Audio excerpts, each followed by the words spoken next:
Voltamos para o último Bíblia Fala desta semana. Hoje, sexta-feira, vamos encerrar esta semana deste apontamento, mas também encerrar propriamente o tema que escolhemos para este trimestre. Estivemos desde janeiro até agora, ao final deste mês de março, para acompanharmos diariamente, neste caso semanalmente, muita coisa que podíamos aprender, se ainda não sabíamos, sobre o papel que o Espírito Santo desempenha em cada um de nós, com toda a humanidade. Vou propor-lhe que possamos abrir a nossa Bíblia em Romanos capítulo 5, para lermos também o versículo 5. Se tem a sua Bíblia à mão, pode abrir então no livro de Romanos, na carta aos Romanos, capítulo 5, versículo 5, que diz: "E a esperança não desaponta, porquanto o amor de Deus está derramado em nossos corações pelo Espírito Santo que nos foi dado." E ainda em Romanos, mas no capítulo 15, eu quero ler consigo o versículo 13. Capítulo 15 de Romanos, versículo 13 diz: "Ora, o Deus de esperança vos encha de todo gozo e paz na vossa fé, para que abundeis na esperança pelo poder do Espírito Santo." Pedro, ao terminarmos este trimestre, vamos assim dizer, este longo estudo que fizemos sobre a pessoa de Deus, a pessoa do Espírito Santo, será que podemos dizer que tudo aquilo que nós aprendemos, tudo aquilo que nós fizemos uma revisão, lembrámos-nos de muitas coisas, se calhar nem sempre as usamos, tudo isto veio por meio do Espírito Santo e é motivo de esperança para nós? Sim, não há dúvida que o Espírito Santo, se o que podemos aprender, se aquilo que o Espírito Santo faz realmente não for motivo de esperança, o que é que poderá ser? Uma espécie de exclamação, não é? Quase na conclusão de tantos dias. Enquanto tu introduzias, eu fazia aqui assim umas contas de cabeça e nós, com hoje, são 60 programas, 60 pedaços de tempo a refletir sobre o Espírito Santo. E estás perfeitamente certo que não falámos tudo. Seguramente muita coisa ainda poderíamos dizer, mas de qualquer maneira, mesmo que passássemos aqui mais 120, não chegaríamos àquilo que é o essencial. É que cada pessoa viva esta experiência única, maravilhosa, que tu acabaste de ler aí nas palavras do apóstolo Paulo, que é que o Espírito Santo seja derramado, ou melhor, que o amor de Deus seja derramado nos nossos corações através do Espírito Santo. Quer dizer, isto é uma obra de uma profundidade tal, de uma magnitude, de uma dimensão, que não há programas nem reflexões que cheguem a não ser o momento em que na nossa vida tenhamos uma percepção pessoal, íntima, de que esse amor de Deus está a inundar e envolver a nossa vida, e quando o sentimos, então compreendemos quem é o Espírito. Esse amor que enche ou que pode encher o nosso coração traz-nos sem dúvida a esperança, e aqui nós podemos dizer, Paulo diz que há 3 coisas excepcionais que devem existir em nós, não é? Que é a esperança, a fé e o amor. Quando este amor nos enche, nós temos a fé e temos a esperança. Sem dúvida. Por isso, o Espírito Santo enche a nossa vida de esperança, por isso é que é uma boa palavra, esta é uma boa nota para chegar ao fim deste estudo, precisamente porque, como Ele derrama em nós o amor de Deus, explica-nos, convence-nos, torna mais claro para nós o amor de Deus, é impossível alguém não crer e, por outro lado, confiar e sentir o amor de Deus e não encher-se de esperança. Esse amor de Deus, deixa-me só dizer isto talvez, permite que nós sejamos movidos pela esperança, não é? Sim, somos movidos por essa esperança, é como uma força motriz, porque quando nós amamos Deus, sabemos que Deus não falha. Claro. Ou seja, esta esperança que anima o crente não é como uma espécie de otimismo inocente ou infantil, assim como às vezes cruzar os dedos e ficar à espera que uma coisa aconteça. Ou bater na parede. Pronto, ok, somos otimistas, claro. Vamos lá ver se corre tudo bem. Quando tu amas, conheces e amas a Deus, tu vives numa perspectiva de esperança porque tu sabes que Deus não falha. Claro. Eu recordo-me muitas vezes de uma experiência que eu próprio vivi de um certo período na minha vida, e que, curiosamente, é uma experiência que tu também partilhaste. Não a vivemos ao mesmo tempo, mas eu recordo-me bem, especialmente de alguns colegas, até não é tanto uma história pessoal, mas quando eu e tantos outros homens sentimos uma vocação, sentimos Deus, no fundo, a derramar através do Espírito Santo, do nosso coração, uma vontade de o servir.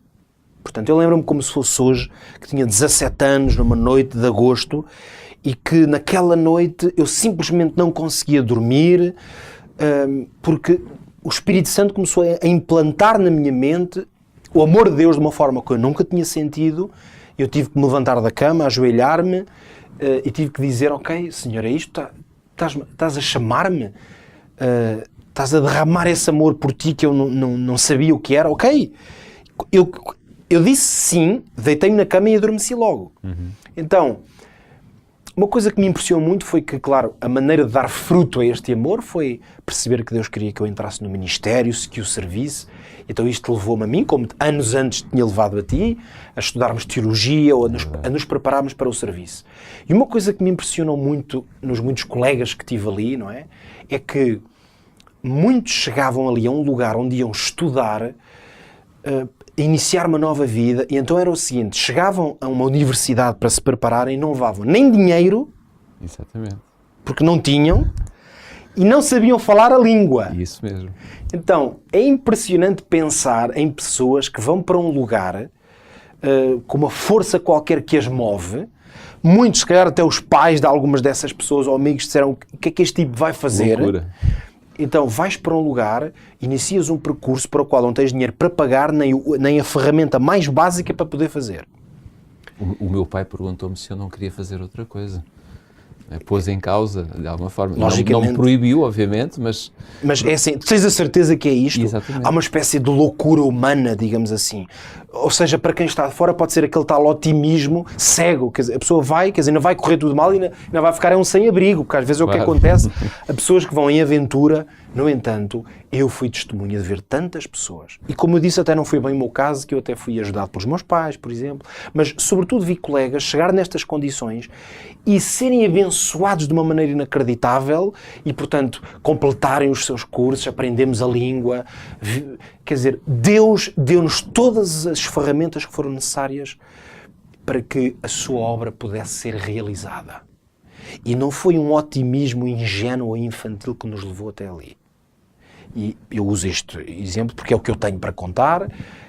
Muitos dos que nos ouvem podem usar os seus próprios exemplos de vida e momentos em que percebem claramente que o amor de Deus foi derramado nos seus corações e isso impeliu-os a fazer coisas que, mesmo que as hipóteses de correrem bem fossem pequenas, aparentemente fizeram-nas porque estavam movidos por esperança. Esta esperança não é uma coisa vaga, é uma coisa real e concreta. O Espírito Santo é que a derramou no nosso coração.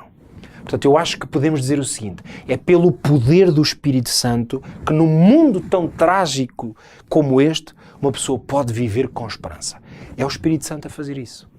E a última palavra que eu, ao fim destes 60 programas, gostava de deixar, ela no fundo, eu digo que deixo-a para o fim, porque acho que é a mais importante, e é mais importante porque foi essencialmente isso que está revelado na Bíblia que o Espírito Santo foi fazer. O Espírito Santo mostra-nos a cruz de Cristo em todo o seu esplendor.